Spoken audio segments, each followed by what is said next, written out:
ملک کے دیگر شہروں کی طرح ملتان میں بھی شدید بارشیں ہوئیں۔ ملتان میں حالیہ بارشوں کے باعث مینیجنگ ڈائریکٹر واسا نسیم خالد چانڈیو نے نکاسی آب سے متعلق ایمرجنسی نافذ کر دی ہے۔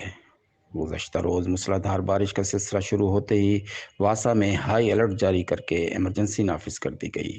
تمام سیوریج اور ڈسپوزل اسٹیشنوں کے افسران فیلڈ سٹاف کو ہنگامی بنیادوں پر فیلڈ میں طلب کر کے شہر بھر کے مختلف علاقوں میں نکاسی آب کے لیے آپریشن شروع کر دیا ہے۔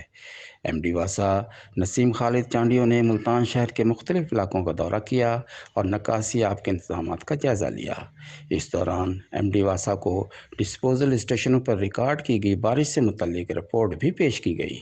رپورٹ کے مطابق ملتان شہر کے مختلف ڈسپوزل اسٹیشن پر 7 ملی میٹر بارش ریکارڈ کی گئی ہے، جس پر ایم ڈی واسا نسیم خالد چانڈیو نے تمام سیوریج افسران کو شاہراہوں کے ساتھ ساتھ نشیبی علاقوں سے بھی بارش کے پانی کو بروقت نکالنے کے لیے تمام وسائل بروئے کار لانے کی ہدایت کی، اور انہوں نے اس دوران کمشنر ملتان ڈویژن شان الحق اور ڈپٹی کمشنر عامر خٹک کو بھی نکاسی آب سے متعلق کارکردگی رپورٹ پیش کی اور تمام افسران کو بارش کے پانی کی نکاسی تک فیلڈ میں اپنی موجودگی یقینی بنانے کی ہدایت بھی کی۔